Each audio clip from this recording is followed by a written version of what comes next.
entardecer, vamos dar uma pausa em nosso cotidiano. Vamos silenciar e nos recolher no altar do nosso interior, elevar nossos pensamentos, sentir a presença do Mestre Jesus e, sob a égide dos espíritos amigos do lar espírita Irmão Fabiano de Cristo, fazer a nossa reflexão, que hoje versa sobre o Evangelho segundo o Espiritismo, capítulo 10, Bem-aventurados os misericordiosos, itens 11, 12 e 13. Não julgueis para não seres julgados.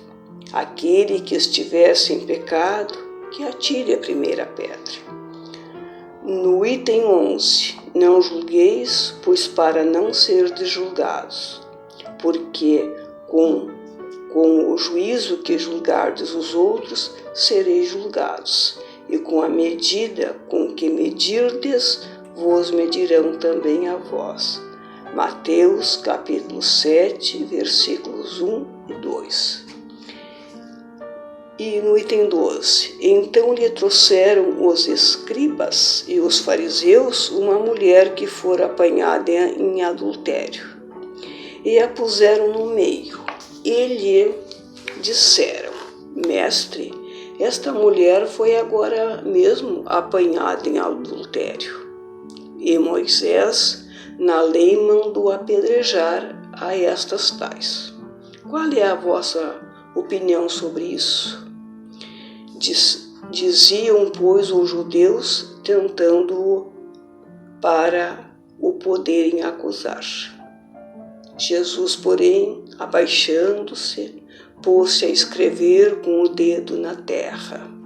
E como eles perseveraram em fazer-lhes perguntas, ergueu-se Jesus e disse-lhes: Aquele dentre vós que estiver sem pecado, atire-lhe a primeira pedra.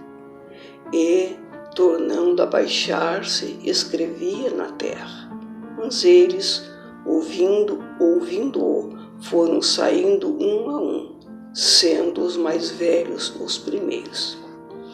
E ficou só Jesus com a mulher, que estava no meio, em pé.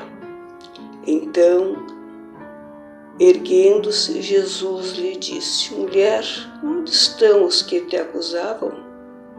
Ninguém te condenou? Respondeu ela: Ninguém, Senhor. Então Jesus disse-lhe: Nem eu tampouco te condenarei. Vai e não peques mais. João, capítulo 8, versículos 3 e 11. E no Evangelho, o item 13, encontramos o seguinte: Aquele que estiver sem pecado, atire-lhe a primeira pedra, disse Jesus. Esta máxima faz da indulgência um dever, pois não há quem dela não necessite para si mesmo. Ensina que não devemos julgar os outros, mas mais severamente do que nos julgamos a nós mesmos, nem condenar nos outros o que nos desculpamos em nós. Antes de reprovar uma falta de alguém, consideremos se a mesma reprovação não nos pode ser aplicada. A censura de conduta alheia pode ter dois motivos: reprimir o mal ou desacreditar a pessoa cujos atos criticamos. Este último motivo jamais tem escusa, pois decorre da maledicência e da maldade. O primeiro pode ser louvável e tornar-se mesmo um dever em certos casos, pois dele pode resultar um bem, e porque sem ele o mal jamais será reprimido na sociedade. Aliás, não deve o homem ajudar o progresso dos seus semelhantes? Não não se deve, pois, tomar no sentido absoluto este princípio. Não julgueis para não seres julgados, porque a letra mata e o espírito vivifica. Jesus não podia proibir de se reprovar o mal, pois ele mesmo nos deu exemplo disso e o fez em termos enérgicos. Mas quis dizer que a autoridade da censura está na razão da autoridade moral daquele que a pronuncia. Tornar-se culpável daquilo que se condena nos outros é abdicar dessa autoridade e, mais ainda, arrogar-se arbitrariamente o direito de repressão. A consciência íntima, de resto, recusa qualquer respeito a toda submissão voluntária àquele que, investido de algum poder, viola as leis e os princípios que está encarregado de aplicar. A única autoridade legítima aos olhos de Deus é a que se apoia no bom exemplo. É o que resulta, evidentemente, das palavras de Jesus. No livro Há Flores no Caminho, psicografia de Divaldo Franco, pelo espírito Amélia Rodrigues, este assunto é apresentado com uma beleza sem par. Descreve a praça, o sol, o comportamento do ser humano, todos que ali estavam com o firme propósito de apedrejarem a adúltera. Não se detiveram nenhum instante para analisar o que levara aquela mulher ao erro. Ignoraram o esposo, soberbo, que nunca oferecera ternura. Egoísta, jamais se recordara de aquecê-la com solidariedade e amor.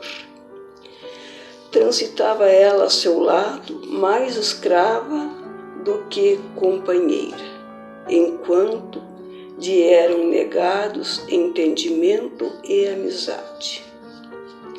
Em solidão deixou-se sonhar, embriagando-se sob o excesso de ilusão, até que tombou nas garras do sedutor venal. O sedutor aproveitou-se da sua carência afetiva e de sua fragilidade. Os maiores culpados estavam junto à multidão para apedrejá-la. O mestre, sublime, puro e justo, com sua voz serena e grave, fulminara os agressores. Quando haviam deixado o lugar, ele interrogara, triste e profundo: ninguém te condenou, nem eu tampouco te condeno. Vai, mulher, e não voltes a pecar. Ela estava a sós, como sempre esteve, porém diversa, como nunca dantes. Percebia que não fora condenada, nem mesmo pelo Divino Mestre, mas compreendeu que também não fora absolvida. Ele não a censurara ou a punira, mas também não a inocentara. Ninguém que se encontre investido de direito de atirar pedras, malsinar e perseguir. A boa nova em plenitude de ação se instalava nos corações do futuro, desde então, em poemas de amor e perdão, de misericórdia e esperança, em superior justiça. Se temos nós o Mestre Jesus como nosso modelo e guia, que sigamos seus exemplos de amor, e perdão.